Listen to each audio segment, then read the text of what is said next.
Hi, and welcome to another episode of Hot Takes with me, the Silver Fox. I woke up this morning, turned the computer on, and did a search SNP.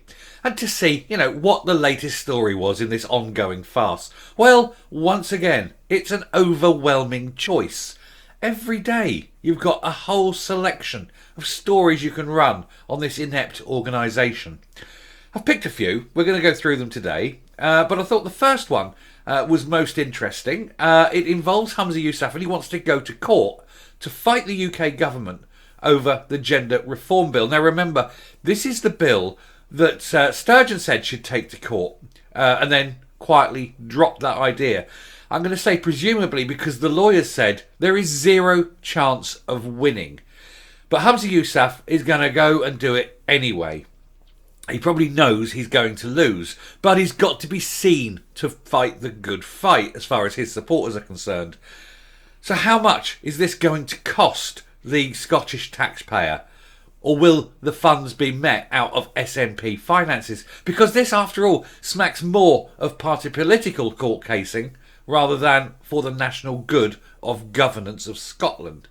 It seems to be a completely in-house decision to do this. And if he's been given legal advice that he can't win it, maybe he should publish that legal advice.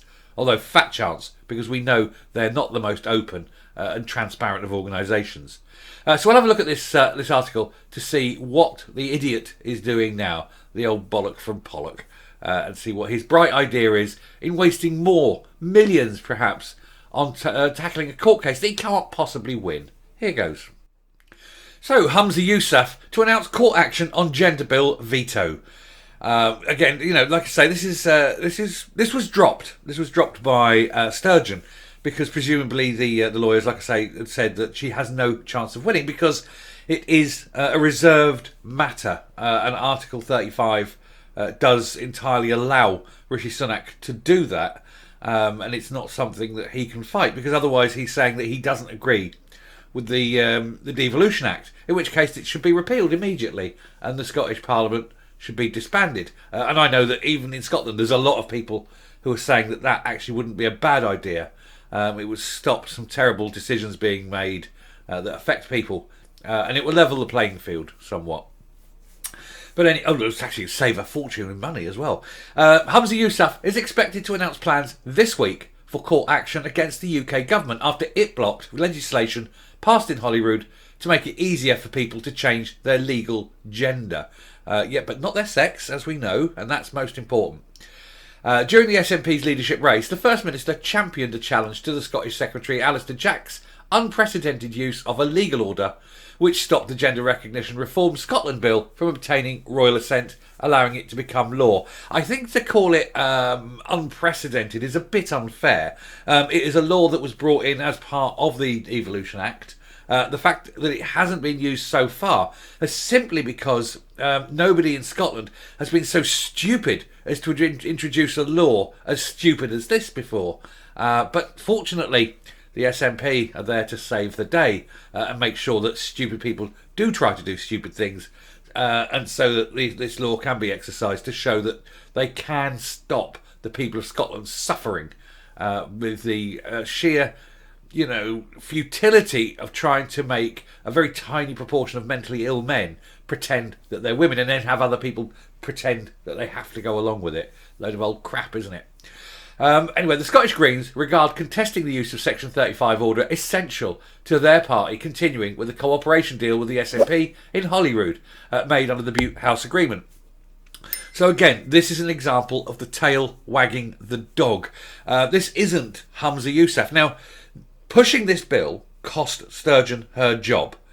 And now the Greens have said, if you don't push this, if you don't piss away millions of pounds of taxpayers' money on a case you cannot win, then we are going to pull out of the agreement and you'll have to form a minority government just like Alex Salmond did. Humza Yousaf, if he has got any kind of self-respect, would turn around to the Greens and say, fine, you're out, bang, and just fire those two ministers that they have on the party, say you're getting rid of the gender recognition bill and you're getting rid of the bottle deposit scheme and every single green thing that they've said they want, is off the books and gone, and tell them that's what you get for being complete and utter dicks. And it would serve them right. And then he forms a minority government. It's been done before. He can get through on a vote-by-vote basis. If he can prove that the rules and the laws they want to introduce are beneficial, then other people will vote for them if they can prove they're beneficial, rather than purely party political. Anyway, Mr Yousaf's main rival in the SNP leadership election, Kate Forbes, supported a compromise over the legislation, while Ash Regan, the third candidate, wanted court action ruled out. Speaking to journalists at Bute House, as the deadline approaches in mid-April for the Scottish Government to lodge a judicial review, the First Minister signalled the move to take legal action. He said there would be an announcement on the challenge immediately. And like I say, the challenge, this is basically coming from the Greens, who say, look, oh no, we're a tiny, tiny section of it, and we demand that you meet everything we say, or else we're out. They're children, aren't they? But you don't expect anything less from the Greens, because they are pretty extreme. They're fairly Marxist. They want to actually bring Scotland, and indeed the world, back to a pre-industrialised age, without actually thinking through the ramifications of what they're asking for. Because if we go back to a world pre-industrialisation in terms of level of output, well, obviously millions upon millions of people will die of starvation, of disease, of lack of water, lack of infrastructure, millions on that. You'll also have the fact that because there's no machinery, a lot of the work will have to be done by, say, horses again, and horses produce way more greenhouse gases per horsepower than, say, an internal combustion engine. One of the reasons why the internal combustion engine is so efficient is that for the same amount of energy, it does about 100 times, at least 100 times more work. And also doesn't leave piles of shit everywhere. But these people are very, very stupid and can't understand that because I don't know. Moron. Anyway, he drew attention to the case he made for opposing the use of the order by Mr Jack, which Mr Yousaf has argued amounts to a power grab on Holyrood. No. The power grab is the other way. You were given a set of powers, and that was it. Now, the UK government didn't take a power back from you. You're trying to take the power from the UK government. The power grab is your way. But the people of Scotland don't want this. They overwhelmingly don't want this bill. It is only the Greens. He said, this is Yousaf speaking, he said, I made it abundantly clear in the course of the leadership contest that my starting principle is to challenge the Westminster veto over the GRR bill. You can imagine I've been having intense conversations in that regard, he told reporters at a press briefing on Thursday. Now, I'm going to presume he talked to his lawyers, the same lawyers apparently he didn't talk to when they were appointing, Scotland's most expensive and worst lawyer to defend Peter Murrell at public expense, effectively. He said, I will be making an announcement on that particular challenge on the Section 35 order imminently, given that deadline. And if he says he's going ahead with it, there's some man who's sitting there with the green, as well as, Nicola Sturgeon's hand up his arse, will also have a green arm up his arse. And he's not his own man. He's being told what to do by the tiny partnership, the tiny part of the partnership reigning and ruining Scotland. Asked if he was committed to the Bute House Agreement for the remainder of the Parliament, which will sit until 2026, he said, yes, we are committed to it. There is a review mechanism in it, and we will keep the Bute House Agreement under regular review. We're committed to it, and not just committed to it, our party membership, when it was put to a vote, those whom voted, 95% of them endorsed the Bute House Agreement. Yes, because they want to have an easy chance of power. They don't want to do the hard work of trying to, form a government, a minority government.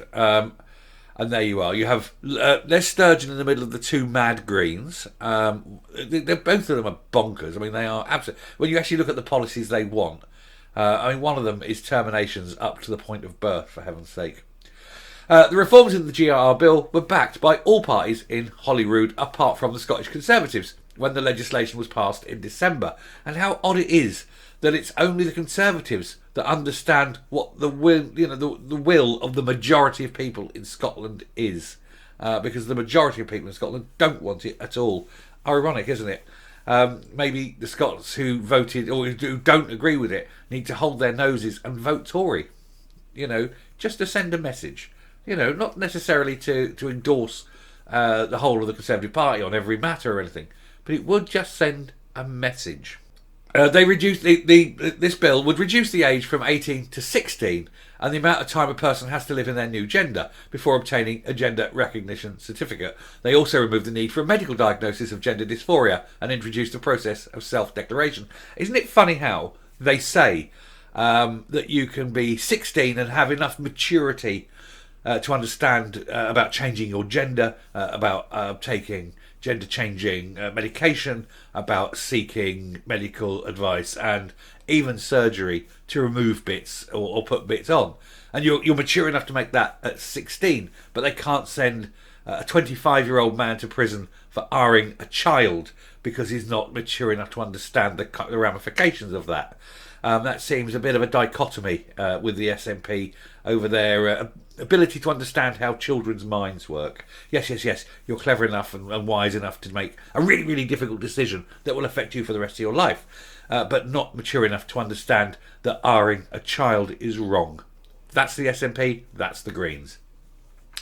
The bill was blocked by Westminster over concerns that they would undermine the Equalities Act and then threatens women's rights in Scotland. There's no concerns. They absolutely would. When you have a grown man exposing himself in a women's changing room or in a women's sports room, things like that, or where there are children present, simply doing it because he can, that's bad enough. I mean, that is terrible. That actually should still be a crime.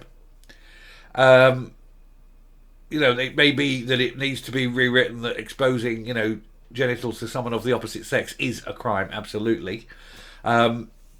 Also, the removal of women's safeguarding in sport, because if you have any kind of physical sport, rugby, football, things like that, having a man against a woman is not only unfair, it's dangerous. It could even end the life of a woman.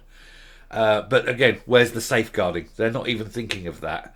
And then there's also the opportunities. Why should men take all the titles? Why should women not be allowed to win in their particular sport? Simply because they were, unfortunate enough to be born in a female body. And so that doesn't help them when they're playing women's sports. Because obviously, if you want to do well at women's sports, it's always slightly advantageous if you're a man.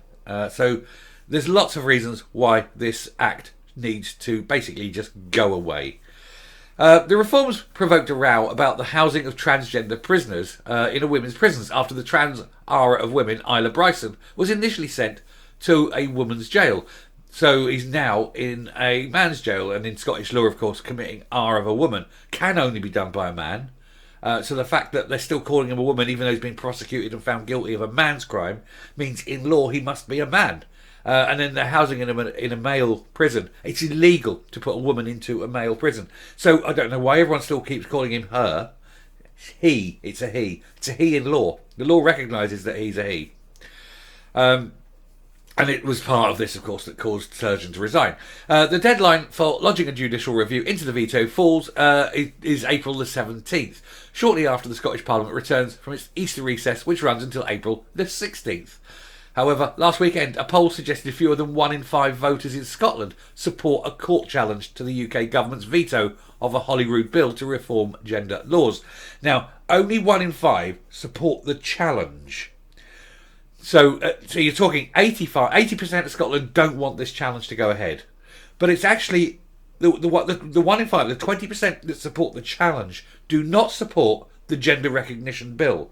They're supporting the challenge on the principle of having no oversight from Westminster over Scottish laws, not supporting this particular law. But I guarantee that the likes of Yousaf will be using that bill and conflating it and saying, 20% of us want to do this, 20% of us are supporting this fight to change the gender law. No, he'll conflate those figures deliberately, but it isn't. It's 20% of them are pro the principle of removing Section 35. It doesn't mean they support the gender law, and that's got to be made clear. Research by panel based for Sunday Times found that 18% thought Mr Yousaf should launch a legal challenge against the UK government's decision to block the legislation. Some 44% said he should abandon the bill completely. 24% think a compromise should be found within the UK government, and 14% of those surveyed said they didn't know. Excluding undecideds, 51% thought the law should be dropped altogether, and that's close enough to the 52% that he won the leadership by, so he can't really complain that, it's very, very tight. It's no tighter than you winning, matey. Even among SNP voters in the poll, 35% supported Mr Yousaf's view, while 28% wanted a compromise with the UK, and 26% said the bill should be dropped completely. Now, that's 26% of the SNP's own voters. And remember, the SNP, not the majority of people in Scotland vote for the SNP. And even those who do say that the bill should be dropped. Over a quarter say the bill should be dropped completely. According to the panel-based findings, gender recognition reform is a priority for a tiny number of Scots, with only 4% saying it should be one of Mr Yousaf's main priorities. Those 4% will be those who are, mentally ill, and the families of those who are mentally ill. In an interview last week, Labour leader Sir Keir Starmer said transgender rights should not be allowed to override women's rights. Speaking about, and that was the first time I've ever agreed with anything that Keir Starmer said.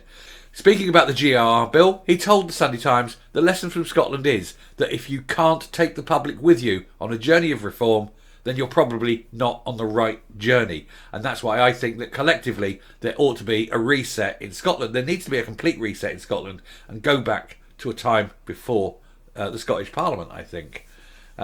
Anyway, that's just my personal view, just simply because of the waste of money and the madness of what's coming out of Holyrood. Scottish Labour's backed the reforms in Holyrood, but the party told its MPs to abstain when the SNP brought forward a motion to challenge the UK government's use of the Section 35 order, confirming after his win in the SNP's leadership election that he wanted to take court action and try to force through the gender recognition reform bill. Mr Yousaf said, "I see it as a veto, as a power grab by the UK government. I don't think he understands that it isn't." But this isn't him. This isn't his push for the GRR bill. Let's be clear. This is him being manipulated by the Greens and threatened by the Greens, who say that they'll pull out. He said, "I don't think they have any right to use that Section 35 power, given that the majority of Holyrood, of course, backed the GRR bill." The majority of Holyrood, yeah, but not the majority of the people in Scotland. If you're so keen on referendums, let's have a referendum on this and see what the people of Scotland think. But that won't happen, will it? Because you know the answer before you even ask the question. The legislation caused tensions inside the SNP and saw 9 of its MSPs failing to support the government in an unprecedented rebellion for the party. A UK government spokesman said the Secretary of State for Scotland made an order under Section 35 of the Scotland Act 1998, preventing the Scottish Parliament's gender recognition reform bill from proceeding to royal assent. This was done after thorough and careful consideration of all the relevant advice and the policy implications. This legislation would have an adverse effect on the operation of Great Britain-wide equalities protection and other reserved matters. I think they mean the United Kingdom. Great Britain is an island. The Isle of Skye isn't Great Britain. The Isle of Wight isn't Great Britain. Portsmouth, Fratton Park, Portsmouth FC, Fratton Park. They don't play in Great Britain. They play on an island. So, let's talk about the United Kingdom, not just the one big island in the middle. But that's there. Anyway, to round this off, we shall come up and finish the video. So there we are. He did say on the first day after becoming leader he was going to do this. And everyone sort of assumed he would ask the lawyers, and the lawyers would say, no, you've got no chance of winning. But of course, that would involve common sense. But instead, he's being bullied and manipulated by the Greens. And so he is forced into doing this. But I'm sure he knows. So let's see the legal advice. Let's have a freedom of information request. Although it'd probably take a lot longer than the time, because I've got a terrible record on releasing them. See a previous video. But let's have a freedom of information request to see what legal advice Humza Yousaf was given with regard to taking this matter to court, taking it out there to try and overturn it. Because I guarantee they won't want to publish that legal advice. And if they say the legal advice cannot be published, then you know full well that the legal advice says they cannot win. And therefore, if they were given legal advice that they cannot win, and they go and spend all this money doing these legal fees and paying all these lawyers millions of pounds to bring this case to court, that money must be seen as being basically embezzled from the taxpayer. They've got no chance of winning and they've gone ahead with it anyway. That's got to be an improper use of public money, and it'll have to be paid for and paid back either out of the MSP or out of the SNP's budget, which it hasn't got, or by the people running the SNP itself, by the senior members, the senior hierarchy of the SNP. And if they're so convinced this bill will win, make them pay for it. Anyway, that would be interesting, wouldn't it? Anyway, I shall finish there. Thank you very much for listening. A bit of a long one. If you have got to the end, then thank you very much. And if you have got to the end and you're not subscribed, my God, you might as well subscribe, because you are a glutton for punishment. So hit that subscribe button, ring that bell, leave a like, leave a comment, please share the video. And until next time, stay safe, stay well, keep an eye on stupid laws coming out all the time, and goodbye.